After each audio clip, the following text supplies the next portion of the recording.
ఇటువంటి ధార్మిక కార్యక్రమాలు చేయాలి. అదే జీవితం యొక్క లక్ష్యము. ఒక ఆయన అనుకుంటాడు, మా పిల్లల్ని చదివించాను, మా అమ్మాయికి ₹1,00,00,000 పెట్టి వివాహం చేశాను, ఇల్లు కట్టాను అంటాడు. నువ్వు ₹1,00,00,000 ఇల్లు కట్టినా, ₹1,00,00,000 కట్నం ఇచ్చినా నీకు పైసా పుణ్యం రాదు. మరి పుణ్యం రాకపోతే నేను ఎందుకు స్వామి అంత ఖర్చు కష్టపడి చెయ్యాలి? నేను చెయ్యను అంటే పాపం వస్తుంది. నువ్వు చెయ్యకపోతే మీ అమ్మాయికి వివాహం చేయకపోతే ఎవరు చేస్తాడు? అది కర్తవ్యం అన్నమాట. కర్తవ్యం చేయడం వల్ల మనకు పుణ్యం రాదు, చెయ్యకపోతే పాపం వస్తుంది. అందుగురించి పుణ్యం ఎప్పుడు వస్తుందయ్యా అంటే కర్తవ్యానికి అతిరిక్తమైనటువంటి ధర్మకార్యాలు చేస్తేనే పుణ్యం వస్తుంది తప్ప నువ్వు గృహస్థాశ్రమంలో నుండి ఎంత డబ్బు సంపాదించి దానివల్ల పైసా పుణ్యం రాదు. పుణ్యం రాదని మానేసావంటే పాపం వస్తుంది. అందుగురించి పాపాల నుంచి తప్పించుకోవడమే గృహస్థాశ్రమం. అందులో ఉంటూ కూడా పుణ్యం సంపాదించాలి అంటే ఇటువంటి ధార్మిక కార్యక్రమాలు చేయాలి. మనం 3 రోజుల కార్యక్రమం చేసుకున్నాము. ఈ 3 రోజుల కార్యక్రమానికి 3 గుర్తుంచుకోండి. మను మహర్షి మనుధర్మ శాస్త్రం అనే దాంట్లో చెప్పినాడు. ఆ 3 దాన్ని గుర్తుంచుకుంటే మన జీవితం ఒక సక్రమైన పద్ధతిలో నడుస్తుంది. ఏమిటంటే అనిత్యాని శరీరాన్ని. ఈ శరీరాలన్నీ కూడా అనిత్యం, ఎప్పుడు పోతాయో ఎవరికి తెలియదు. అన్నిటికీ గ్యారెంటీ ఉంది. టీవీకి ఉంటే గ్యారెంటీ కార్డు. శరీరానికి ఎవరైనా గ్యారెంటీ చెప్పగలరా? అన్ని గ్యారెంటీలు తయారు చేసినటువంటి శరీరానికి గ్యారెంటీ లేనిది ఇది. అందు గురించి శరీరం ఎప్పుడు పోతుందో అనేటటువంటి మనసులో చింతన ఉండాలి. అనిత్యాని శరీరాన్ని విభవతో నైవ శాశ్వత. విభవం అంటే ఆస్తులు పాస్తులు, అవి కూడా శాశ్వతం కాదు. బట్ సంపాదించిన మనమే పోతున్నాం, అవేమో చేస్తాయి కాబట్టి అవి కూడా శాశ్వతమైనటువంటివి కాదు. ఇంకొకటి మాత్రం గుర్తుంచుకోవాలి. ఏంటి? నిత్యం సన్నిహితో మృత్యు. అంటే మన పుట్టగానే మృత్యు అనేటువంటి కాలసర్పం ఉంది. అది పట్టుకొని మనల్ని మింగుతూ ఉంది. 50 సంవత్సరాలు అయిందంటే ఎక్కడి వరకు మింగింది? మొల వరకు మింగింది. మనం ఇప్పుడు ఎక్కడున్నాం? సర్పం యొక్క నోట్లో ఉన్నాం. మనం స్వతంత్రంగా లేము. మీరు పొలాల్లో పోయి చూస్తారు చూడండి, పాము ఏం చేస్తుంది? కప్పను పట్టుకుంటుంది. అది సగం మింగుతుంది. పూర్తి మింగాలంటే దానికి కొంత సమయం పడుతుంది. ఆ పాము నోట్లో ఉన్న కప్ప ఏం చేస్తుంది అంటే అది చూస్తూ ఉంటుంది, ఏకలితో తింటూ ఉంటుంది. పాము పండుకుంటుంది, పాము లెగిస్తే అది లిగిస్తుంది, పాము పరిగెత్తితే అది పరిగెత్తుతుంది. కానీ ఉండేది ఎక్కడ ఉంది? పాము నోట్లో ఉంది. అట్లాగే మన జీవితం కూడా ఎవరి నోట్లో ఉంది?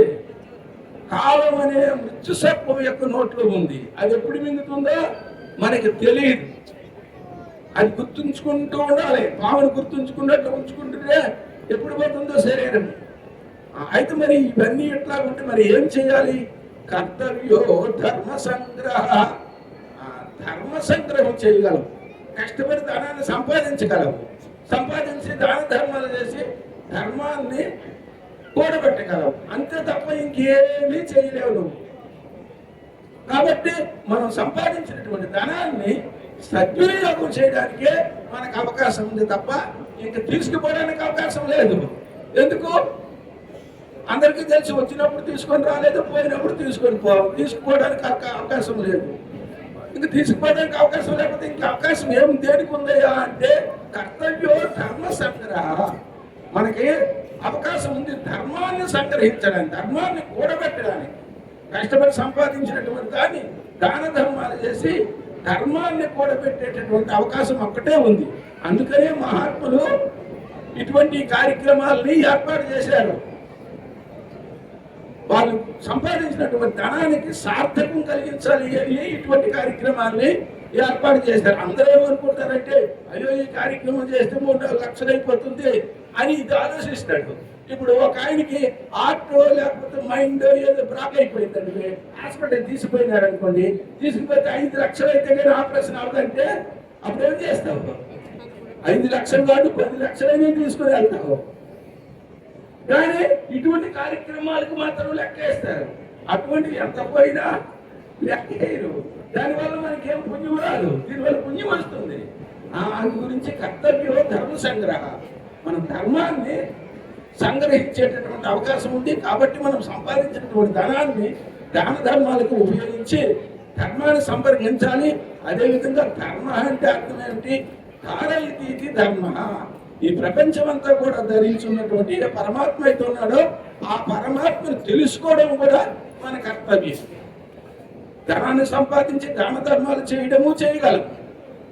మన ఈ జగత్తునంతా ధరించున్నటువంటి పరమాత్మను కూడా తెలుసుకోగలం. ఈ రెండు పనులే చేయగలం, తక్కింది ఏ పని కూడా మనం చేయలేము. అందు గురించి ఈ రెండు పనులతో మన జీవితాన్ని సార్థకం చేసుకునేటటువంటి శక్తిని భగవంతుడు మనందరికీ అనుగ్రహించి ఆశీర్వదించదుగాక. తరువాత కార్యక్రమం మన కార్యకర్తలు నిర్వహిస్తారు. తరువాత శాంతి మంత్రాలతో కార్యక్రమం సమాప్తం అవుతుంది.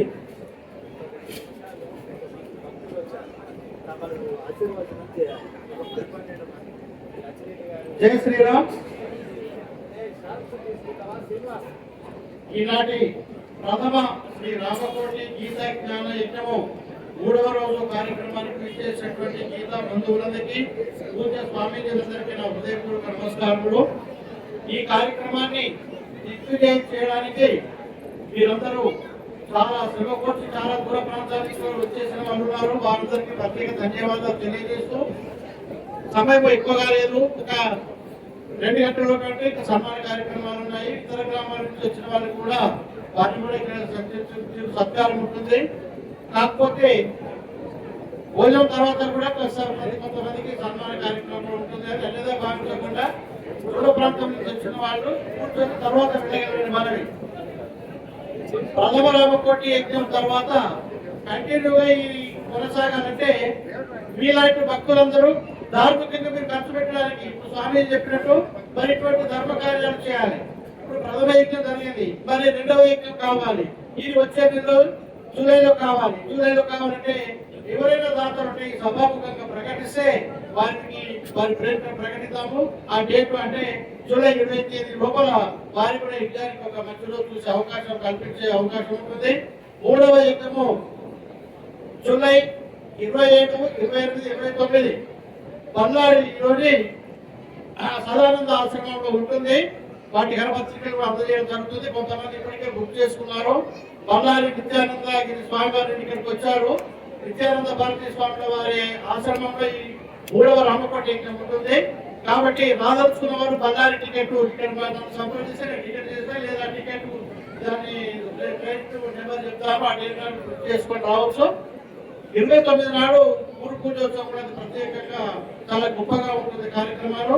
ఈ 3 రోజులు రామకోటి యజ్ఞం అక్కడ ఉంటుంది కాబట్టి ఈ సదావకాశాన్ని ఇక్కడ తీసుకోగలరు. ఈ మధ్యలో 2వ రామకోటి జరగడం ఉంటుంది.